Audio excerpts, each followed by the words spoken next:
Hi everyone, it's Tonya Gibbs. Welcome to my channel. We are going to create a watercolor card tutorial. This is an Yvonne Blair Art Girls project. These are the two cards that we are going to create today. I'm going to feature two of Yvonne Blair's stamps today from Impression Obsession. I will link up a blog post down below that has them linked to the site where you can order them. But as always, if you have a local scrapbook store or stamp store that carries Impression Obsession stamps, please purchase them from there and support your local scrapbook stores. If you have a local retailer and they don't carry Impression Obsession, please ask for them to. I'm beginning with a piece of Canson 140-pound watercolor cardstock. And this is very important that you use watercolor paper for this technique. I'm using the textured side of the watercolor paper. I'm giving it a good coat of water all over the paper, and then I'm washing it with this light orange color, and then I'm coming back with a light yellow color just to add some different pigment. I'm being very liberal with my paint color. I'm adding a little bit of green as well in some areas, and I'm just blotting those colors in and around.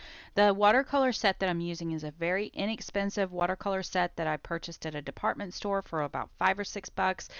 Now I'm adding just dots of the bright yellow. It's like a burnt yellow color right to the center of my flowers, and I've reached for a piece of kitchen plastic wrap that I'm now going to add to the center of my artwork here.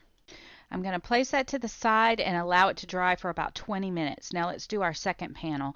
And my water's contaminated, but that's okay. I don't care. I'm just going to add a wash of water, repeat this process, but now I'm going to do it with some different colors. Again, just going back through and adding some color. This time I'm going to stick with some of the rosier colors. I'm going in with the richer tones. I'm going to add some of this reds. And this time I wanted to go ahead and see if I could just stay in a circular pattern and see what I get. And I'm adding some greens. They're in the center. The greens obviously stand for my flowers. And I really like this, but I think I've added just a touch too much water and things are going to start blending together and become a hot mess. Again, I'm not going to concern myself with the hot mess too much, but I really like where this is going, and I wish I had dried it before things started running. But, you know, you just got to get in there and experiment and have some creative play with this a little bit. In this case, I'm sticking with some of these fall colors because I really wanted these to be grateful cards.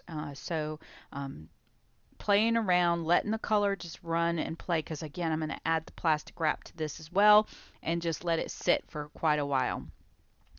If you find that things are running too much, you can always grab a paper towel and mop some of that up. I don't want the entire card to be colored with pigment because I do want some white space. Again, just adding that rich tone in the center, cover it with the plastic wrap, pinching it, twisting it, turning it so that I get really nice texture whenever I come back to lift this plastic wrap off. I realized I didn't have much of the green. Now, coming back to this later on, I really wish I had added a lot more pigment to this to make it a really richer color, but this was the first time I had tried this technique. So 20 minutes later, I'm back and I've lifted off the plastic wrap and it's quite light. So I'm going to come back with some colored pencils from Prima and start adding some details. I'm going to follow the natural lines that were given to me by the plastic wrap. And I know it's hard for you guys to see it here, but all I'm doing is tracing around the lines of the texture that was provided by the plastic wrap. I'm just using the colors, pencils that give me just a shade darker than what is already there. So in this case, this is the 58. So pencil, which is like a green color, and I'm just following the edges of the plastic wrap texture and creating leaves. And I'm really loving where this is going because it's offering me a pattern where this is the number 3 round brush. It's offering me a pattern that maybe if I didn't know how to draw a flower, the texture from the plastic wrap is giving me the illusion of where that flower would be. So just taking that brown brush and some water and just kind of blending those lines out to give that leaf some shape. And, you know, just following those lines and being creative. Remembering, I've taught you guys several times when we've done watercolors together that the darker areas of a leaf are going to be where another leaf sits on top, or there's some shadow being casted from inside where the light isn't hitting necessarily. So following that guide, just taking some darker tones, and so just taking some darker pencils and some lighter pencils and just really following along the edges of those petals will really help to give the flower some shape. And just continuing on with my paintbrush to blend out those colors as I move my way around. So here I've taken a darker rust color and just continuing on into the darker area. Now I'm being very careful to only add a very small amount of this darker tone so that because it will really it's only going to be in the very small amounts in these darker shadowed areas. So again, going in and adding a few more details in my leaves with the darker green, and just flicking in some just some lines. And now it's time to work on that bottom flower. Now I want it to continue. I want it to look as if it is facing in the downward area on the branch. And again, all of these shapes were formed by the plastic wrap. I'm just following the natural shape that was left with the plastic wrap, and then just using the lines that were there and tracing around them with the pencils and just creating a few shadows here and there. And the nice thing about the watercolor too is if you think you get it too dark, just use the water to blend it out, and then use a paper towel to lift the color off the page. And again, just going in, adding shadows. Everywhere you add a shadow, the flower just starts to take shape, as you can see here. It's just the coolest technique I think I've ever used. And honestly, it just looked like a blob of paint here on the paper, but as I started going around and adding shadows and highlights, the flower really started to take shape, as you can truly see here. I think the real lesson learned here was to just let go. Have a little bit of fun and have faith in yourself, and just playing with colors. And I think not adding too many colors, just sticking with your medium and shadow colors and your highlights and colors. So just to add a little bit of interest and contrast, I just went in with a really wet small brush, added a lot of water to that red, and then just added a few splatters. Uh, Again, it doesn't. It just kind of looks like a little bit of blobby paint right now, but it'll warm up in a little bit. So moving on to my second panel, now this was the one that I just really wasn't buying into it, and I wish I had left it alone and just didn't add too much pencil work to this one, because I really liked it before I added the pencil work to it. But in the end, you just kind of have to follow the journey of where the art takes you and just trust that you're doing the right thing and just let it go with it. Here I go with the colored pencils and just adding the streaks and the veining to the flowers, and then I go in with the paintbrush and just start adding, blending it out. And I'm not feeling it. I don't know if it's just later in the day and I'm just not feeling it. I wasn't feeling good either, but it just starts looking like a bloody mess to me. I don't know, but hang tight, because towards the end of the video I'm starting to like it a little more. I don't know, it just something about this one, I wasn't feeling it. It's worth noting too that red is just a really hard color to work with. It just really is truly a really hard color to work with. But anyway, so I grab a richer tone and again, just leave it alone. Walk away. Go to the greens and just start adding the green color to the leaves. I don't know if it's because of the shape that it took on with the plastic wrap, and I'm following the exact same technique that I did with the other flowers, and I don't know if it's just that if you'll remember back, they were all meshing together in the plastic wrap before I added the plastic wrap, and they just sort of all blended together, and there was really no separation in them. I don't know. Something about this one, it just wasn't, I wasn't feeling it. It just wasn't doing it for me. I don't know. But I just keep working with it and just keep going with it. And that's when the paper towel comes in handy. Just lift the color as much as you can. And if you can see right there where the two flowers kind of come together, there just really wasn't a way to separate them and to add a green because there was so much red.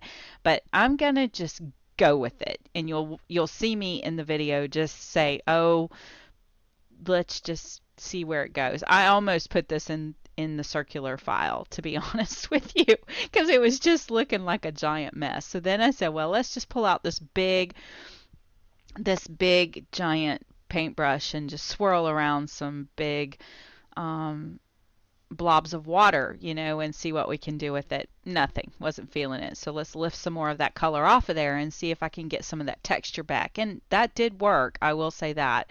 So then I decided, let's just go with a contrasting color. So I pick up some of that deep purple and just start splattering some of that purple on there.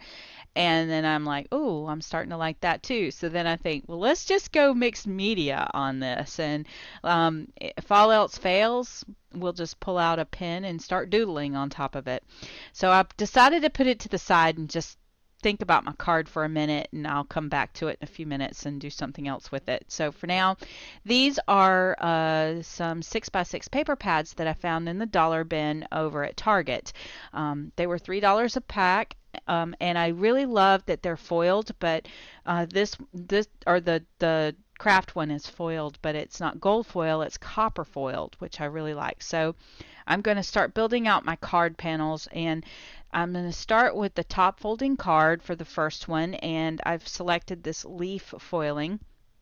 And these are just A2 cards, and the first one is cut to 4 1/4 by 5 1/2, and I've backed the panel with the second card selection just had like a solid green, so I've just backed it with my watercolor panel there with one of the green pieces, which was cut to 3 1/4 by 5 1/2.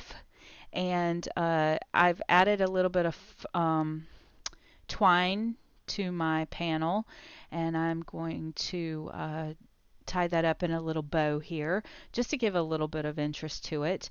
And I always like to wrap my twine several times around that just to give it a little interest. And then I'm going to add some 3D foam tape to the back of that, and I use the roll that is from 3M Scotch. I really like this foam adhesive, and it's real thin, so you can add a couple of it layers if you want it really thick, but I like to keep my cards kind of flat. So then I'm just going to add some ATG adhesives again from Scotch to the back of that panel to add it to my card. And I'm going to offset it just a little to the left, so you still can see the foiling that's going on my card, and I really like that a lot. So yeah, look at how pretty that is, nice and fall. So for the inside panel, I'm just going to take the scraps there left over, and I'm going to take the green and lay it down at the very bottom, and then add the gold foiling there. Now you could always, if you wanted to do a gift card for this, you could always leave that as a pocket to slip your gift card into. That would be an easy thing to do. And there's plenty of room to add my sentiment or my paneling. So now it's time to add my sentiment from Yvonne. And so on this card, I'm going to use Count Your Blessings from the Words Art stamp set. As you can see, there are lots of sentiments in this one stamp set, which is really nice. It's a great set to have if you are a card maker. So I'm just going to add my embossing buddy there to this to remove any of the static cling before I add my embossing powder. And the embossing powder is a copper embossing powder. Of course, when I heat set that, it goes flying because I don't have a really good grip on it. So again, using some of the scraps left over from that 6x6 paper pad where I had cut it down, I'm just going to add that to that and trim it down to get a really nice, neat edging on this. And then I am going to add it to the front panel of my card. Um, Again, just so that it's at the same level as my panel, I am going to add just a little tiny piece of the Scotch foam on the right hand side so that it's at the same level as my card panel, and then some ATG tape on the left hand side. So that is going to conclude that card. So now it's time to readdress the issue with this other card. So I've reached into my stash and pulled out another one of Yvonne's amazing stamps, and it's great for card makers or mixed media artists. This is the French script stamp, and I've pulled out my new favorite black, which is not black, it's navy blue. It's my new go-to ink color. This is Heidi Swap's navy blue. And instead of using black lately, I've been using this navy blue. And I'm going to add that to the front. So it sort of complements that purple color that I used for the splatters, but it's also camouflaging that my flower doesn't really look like a flower. I decided to go with it. Now, instead of using the one of the paper pads that I had, I decided to pull out, I've had this 6x6 stash in my stash for a while. It's my Mind's Eye. It's on trend, but it had a peachy toned solid color in the stack. So again, I'm just wrapping the panel in twine just like I did with the other card, and I'm going to tie that into a knot there on the front, and then use the peach colored paper from the On Trend collection as my backing, and keeping with the same theme that I did before. Now this card's going to be a horizontal card rather than a top folding card. It's going to be a horizontal folding card, so it will be A2 as well, but this card will be 5.5 by 4.25 with a horizontal layout. So again, same exact layout, just horizontal in design instead of vertical. So again, adding my foam tape to the back of this panel and adding it to my peach cardstock. And then here is my card panel, again showing you how it's folded. And then went back to that Target stack that I had, and I found some horizontal lines in the foiling, which I really liked. So I went ahead and cut that down, and it matches my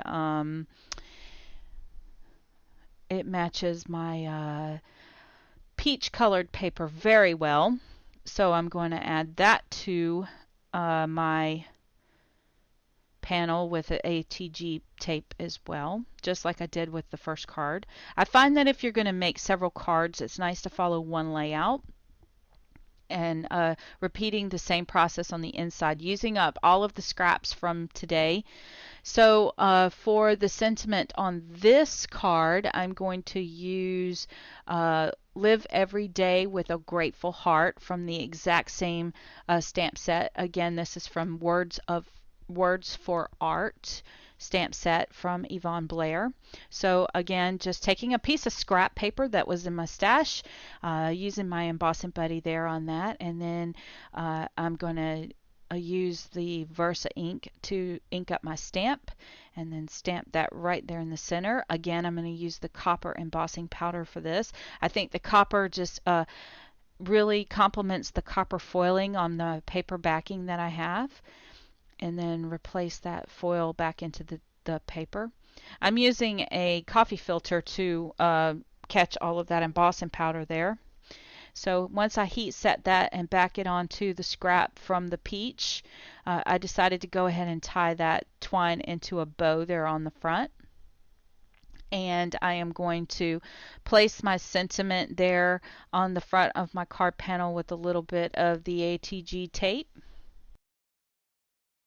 And again, repeating the inside by using the scraps and placing that on the inside panel as well. So then I stepped away from my card and I realized what was missing on my flower, and that was little stamens for each one of my flower, and that seemed to give it the life it was missing. So I pulled out my white paint pen and added a couple of little stamens there to the center, and just that's a quick little stroke with the little dots at the ends of it. And then I pulled out my Stampers Big Brush Artist pens in the cadmium yellow to go over the white that I had added. And then I came back in with the scarlet red to add some shadows, and that seemed to do the trick. It kind of gave the flower the life that it needed to make it look like a flower.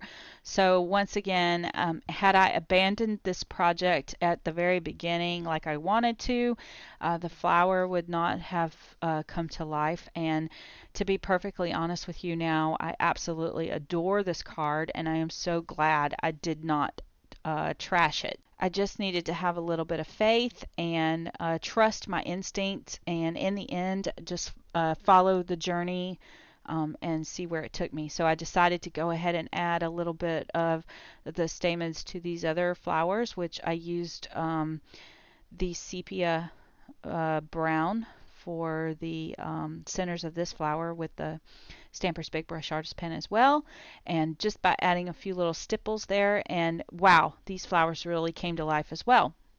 And it's really interesting how sometimes you can just step back away from something for a few minutes and just evaluate with some fresh eyes, and it just comes to you what it is that it really needs, and all is not lost. So there's my two cards, and thank you so much for hanging out with me today and for you know, joining me through this process.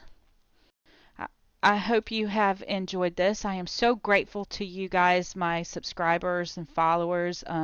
I do truly count my blessings every single day. Here's a close-ups of the cards. I was sitting here in my room while there was a storm going on, and the Hurricane Matthew was ripping up our coastline, and I am so thankful that my family and friends are safe. I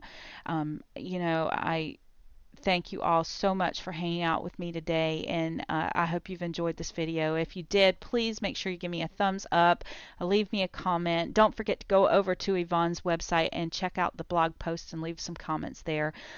Again, thank you so much. I am so blessed to have every one of you in my life. I truly enjoy spending time with you guys and bringing you these videos.